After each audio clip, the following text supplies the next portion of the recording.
Estás desarrollando el tema, Julio, y está Marcelo Saín en línea, así Perfecto. que para que podamos completar la información. Doctor Saín, ¿cómo le va? Buen día. ¿Qué tal? Buen día. Bueno, muchas gracias por atendernos. Acá nuestro compañero Julio Semolani está desarrollando justamente un informe en materia de inseguridad que fue elaborado por usted y Julio, quedás en Sí, línea. ¿cómo le va, Saín? ¿Cómo le va, Julio? El gusto de tenerlo en el aire de la radio pública. Hace un tiempo queríamos hablar con usted, pero usted estaba ausente del país. Así que un gusto.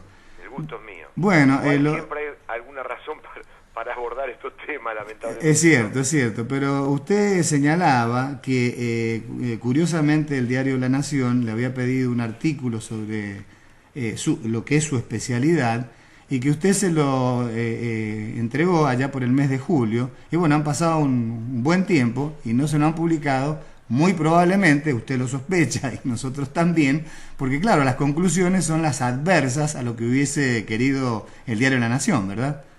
Sí, sí, digamos, a ver, yo tengo una muy buena relación con los periodistas que cubren seguridad y policiales en todos los diarios del sector opositor, particularmente La Nación y Clarín, porque en la experiencia como funcionario durante todos estos años hemos hecho muy buenas relaciones.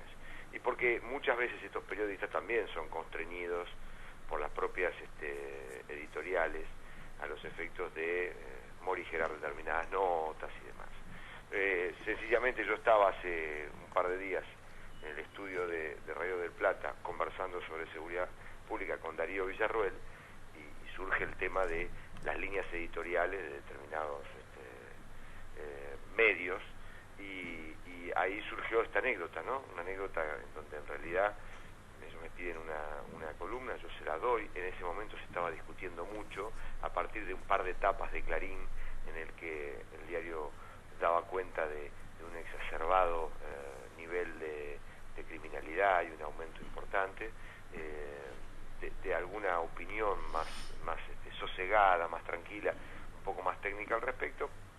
Yo le mando eso y evidentemente el periodista que me lo pide es un gran amigo y es un periodista que yo respeto y quiero mucho y que realmente es un muy buen periodista, pero bueno, después me avisa que en realidad en este contexto esta línea no es la línea que el diario viene desarrollando.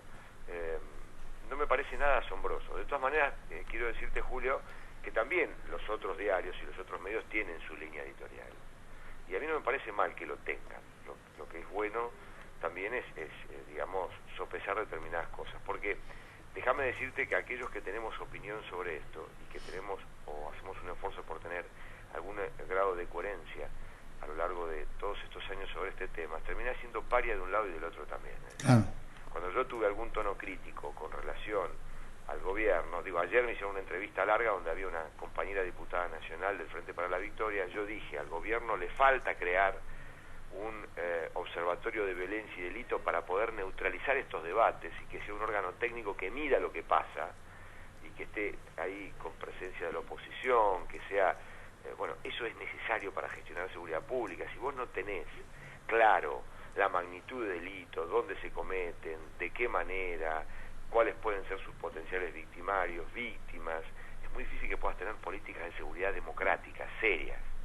Entonces yo planteaba anoche en esa radio que esto es una deuda pendiente de la gestión de Nilda Garré, que lo ha pedido el Acuerdo de Seguridad Democrática desde hace 2 años aproximadamente, que todos los dirigentes políticos se sacaron una foto con el Acuerdo de Seguridad Democrática, pero después en el desempeño de sus funciones no han sido coherentes con el conjunto de puntos que destaca el Acuerdo de Seguridad Democrática.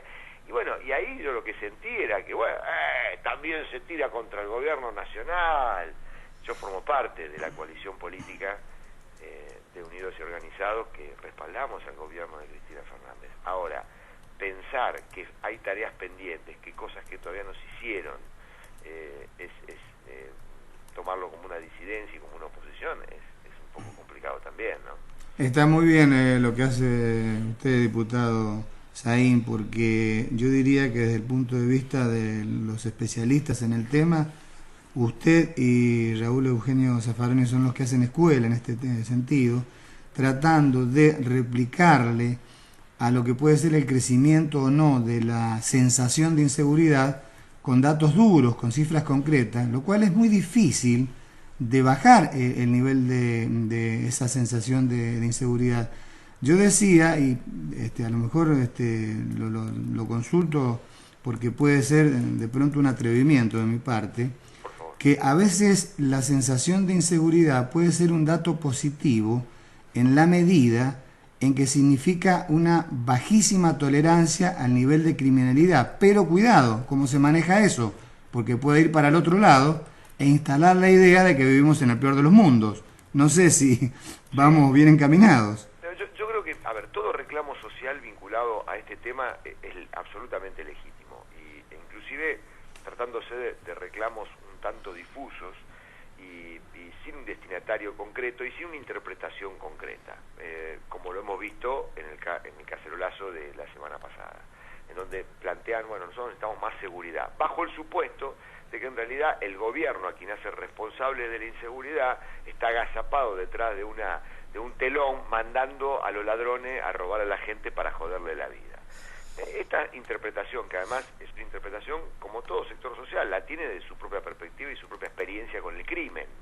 A la clase media le preocupa el robo predatorio en la vía pública o en residencia. A los amigos y amigas que viven en barrios populares, por ahí le preocupa la violencia letal de la policía que maneja el crimen en un barrio popular y que mata a los pibes. Digamos, claro. El objeto de la inseguridad, la interpretación que hacen y la demanda ni siquiera se la efectúa al Estado, porque es el propio Estado el principal violador de normas y hacedor de los crímenes. Entonces, son perspectivas distintas. La gran diferencia es que estos sectores medios tienen voz para articular esta demanda, porque además en el contexto de la conflictividad política actualmente existente, esa voz se la dan un conjunto de grupos de medios, particularmente el Grupo Clarín, y a los sectores populares no, porque además el peso social, la sensibilidad de la victimización de delitos violentos sobre los sectores populares, desde siempre, no le importa al resto de la sociedad. Mientras se maten entre los negros, está bien, para el resto de la sociedad, es indistinto, no habría que hacer nada al respecto. Pero cuando la victimización se corre hacia los sectores medios, hay un nivel de dramatización social muy importante. Y por supuesto, también los sectores medios ocultan su participación en los delitos, por ejemplo, alimentando gran parte de los mercados ilegales en nuestro país. Las mejores drogas, las mejores chicas esclavizadas para la explotación sexual, las autopartes que son compradas por tenedores de autos, por propietarios de autos, por usuarios de autos, que generalmente pertenecen a sectores medios, medio bajos, medios altos. Eso lo oculta, la clase media no reclama sobre eso, porque como siempre ven la paja en el ojo ajeno, pero esto es histórico, digo, desde el medio pelo, el famoso libro de Jauretche en adelante, nada nos asombra al respecto. Esto es lo que me parece a mí que el Estado, y a veces los vacíos de discurso de Estado, o que la ministra se ponga a discutir si hay más o menos delito, sin haber hecho los deberes institucionales para formar un observatorio de violencia y delito, que es algo que yo creo que la presidenta no le impediría si lo lleva como propuesta, me da la impresión a mí de que generan este desasosiego en esta materia.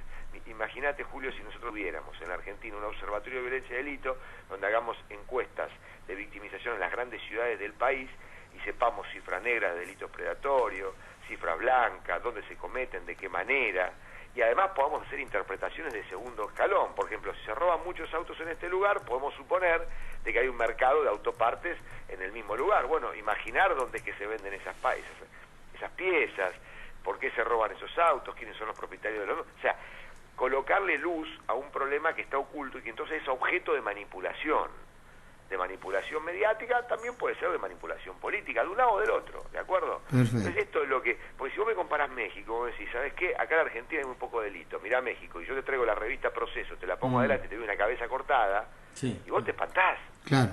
Ahora, yo no me puedo comparar con México, claro, porque hay problemas estructurales que son bien diferentes. Yo me quiero comparar con mi propia historia criminal. En Argentina no hay datos sobre el crimen. El Estado se rehúsa a contar los crímenes, a contar las víctimas, a contar los victimarios y a contar los muertos. Entonces, cuando vos tenés ese nivel de indigencia institucional, y es un deber de los estados y de los gobiernos llenar ese vacío, vos no tenés políticas estratégicas de seguridad. Por ejemplo, si vos registrás que el grueso de los homicidios se producen entre personas conocidas o en el ámbito de la vida familiar, bueno, una buena política de seguridad contra homicidios dolosos tiene que ir enfocado a lo que es violencia familiar. y no patrullamiento en la calle.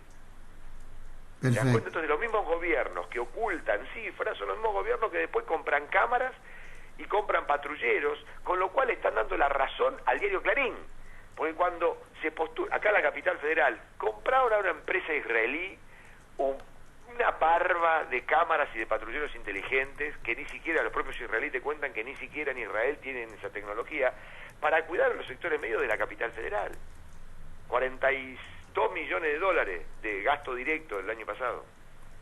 ¿De acuerdo? Para cuidar a los vecinos buenos, digamos, porque no están en los barrios populares estas cámaras, ¿de acuerdo?